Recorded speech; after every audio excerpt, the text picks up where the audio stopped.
ನಾನು ಕೊಪ್ಪಳದಲ್ಲಿ ಓಪನಾಗಿ ಅಶೋಕ್ ಅವ್ರಿಗೆ ವಿಜೇಂದ್ರ ಅವ್ರಿಗೆ ಓಪನಾಗಿ ಸವಾಲಾಗಿದೆ. ನಾನು ನಿಮ್ಮ ಅವಧಿಯಲ್ಲಿ ಏನಾರ ಸ್ಲಮ್ ಬೋರ್ಡಲ್ಲಿ ಒಂದು ಮನೆ ಏನಾರ ಕೊಟ್ಟಿದ್ರೆ ನೀವು ರಾಜಕೀಯದಿಂದ ನಿರ್ವೃತ್ತಿ ತೊಗೊಳ್ತೀನಿ, ಇವತ್ತೇ ಸಾಯಂಕಾಲ ರಾಜ್ಪಾಲರಿಗೆ ಸಾಬೀತುಪಟ್ಟರೆ ರಾಜ್ಪಾಲರಿಗೆ ಹೋಗಿ ರಾಜೀನಾಮೆ ಕೊಡ್ತೀನಿ ಅಂತ 6ನೇ ತಾರೀಕು. ಇವತ್ತು ಎಷ್ಟನೇ ತಾರೀಕು?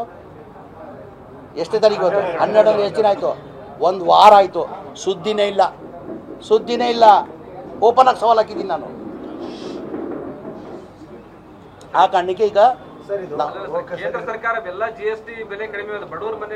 ಅದೇ ಕಾರಿಗೆ ನಾನು ಭಾಳಷ್ಟು ನೀವು ನೋಡಿರ್ಬೋದು, ಅಸೆಂಬ್ಲಿ ನಡೆಯುವಾಗ ಸದನದಲ್ಲೇ ನನ್ನ ಮನೆಯ ವಿರೋಧ ಪಕ್ಷದ ಮುಖಂಡರುಗಳಿಗೆ ಕೇಳಿಕೊಂಡೆ, ನನ್ನ ನಾಯಕರಿಗೆ, ಸರ್ ದಯಮಾಡಿ ನಿಮ್ಮದೇ ಕೇಂದ್ರದ ಸರ್ಕಾರ ಇದೆ, ದಯಮಾಡಿ ಗಮನಕ್ಕೆ ತಂದುಬಿಟ್ಟು ಈ ಬಡವ್ರ ಮನೆಗೆ GST ಹಾಕೋದು ಬೇಡ, ಈ ಬಡವ್ರ ಮನೆಗೆ GST 1,30,000 ರೂಪಾಯಿ GST ಹಾಕ್ತಾರೆ, ಬಡವ್ರ ಮನೆಗೆ ಹಾಕೋದು ಬೇಡ ಅಂತ ಮಾಡಿ. ಬಡವ್ರ ಬಗ್ಗೆ ಕಾಳಜಿ ಇಲ್ಲ ಅವ್ರಿಗೆ, ಬಡವ್ರ ಬಗ್ಗೆ ಕಾಳಜಿ ಇಲ್ಲ ಆಯಿತು.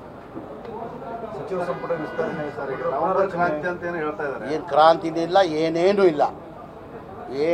ನಿಮ್ಮ ಮಾಧ್ಯಮದವ್ರು ಸೃಷ್ಟಿ ಮಾಡ್ಕೊಂಡಿದ್ದಾರೆ, ಆ ಥರ ಏನೇನೂ ಇಲ್ಲ. ಈಗ ಮುಖ್ಯಮಂತ್ರಿ ಕುರ್ಚಿದಲ್ಲಿ ಮಾನ್ಯ ಸಿದ್ದರಾಮಯ್ಯ ಅವರು ಕೂತಿದ್ದಾರೆ, 5 ವರ್ಷ ಅವರೇ ಮುಖ್ಯಮಂತ್ರಿಯಾಗಿ ಮುಂದುವರಿತಾರೆ. ಸಂಪುಟ ವಿಸ್ತರಣೆ ಬಗ್ಗೆ ಚರ್ಚೆ ಅದು ಮಾಡಬೇಕಂತ ಇದೆ. ಅದು ತೀರ್ಮಾನ ಮಾಡಬೇಕಾಗಿರೋದು ಯಾರು? ಹೈಕಮಾಂಡ್ ಮಾಡಬೇಕಾಗಿರೋದು.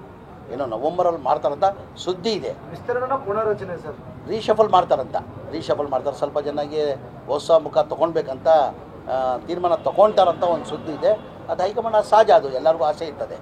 ಎಲ್ಲ 3 ಬಾರಿ ನಿಮಗೆಲ್ಲ ಗೊತ್ತಿದ್ದಂಗೆ 140 ಜನರಲ್ಲಿ ಒಂದು ಅರ್ಧಕ್ಕಿಂತ ಜಾಸ್ತಿ 3 ಬಾರಿ 4 ಬಾರಿ ಗೆದ್ದವರು MLAಗಳಿದ್ದಾರೆ. ಅವ್ರಿಗೂ ಒಂದು ಆಸೆ ಇರ್ತದೆ, ನಮಗೂ ಒಂದು ಅವಕಾಶ ಸಿಗಬೇಕು, ನಾವು ಒಂದು ಮಂತ್ರಿ ಆಗಬೇಕಂತ ಎಲ್ಲರಿಗೂ ಆಸೆ ಇರ್ತದೆ. ಏನೇನು ನಮ್ಮಲ್ಲಿ ಏನೇನು ಜಗಳ ಇಲ್ಲ. ಜಗಳ ಇರೋದು BJPದಲ್ಲಿ 3 ಗುಂಪಿಲ್ಲ, ಈಗ 5 ಗುಂಪಾಗಿದೆ ಅಂತ ಕೇಳಿಬಂದೆ ನಾನು. 5 ಗುಂಪಂತೆ. ಅದೇ ತಮಗೆಲ್ಲ ಗೊತ್ತಿದೆ, ಅವ್ರಿಗೆ ಕೇಳಿ BJP ಅವ್ರಿಗೆ. ಅವ್ರು ಡೀಟೇಲ್ ಆಗಿ ಹೇಳ್ತಾರೆ ನನಗಿಂತ ಹೆಚ್ಚಾಗಿ ಅವ್ರು ಡೀಟೇಲ್ ಆಗಿ ಕೇಳಿದ್ರೆ ಅವ್ರು ಹೇಳ್ತಾರೆ, BJP ಅವ್ರು ಹೇಳ್ತಾರೆ 5 ಗುಂಪಾಗಿದೆ. ಅವರೇ ಮೊದಲೇ ಸರಿಪಡಿಸ್ಕೊಳ್ಳೋಕೆ ಹೇಳಿ.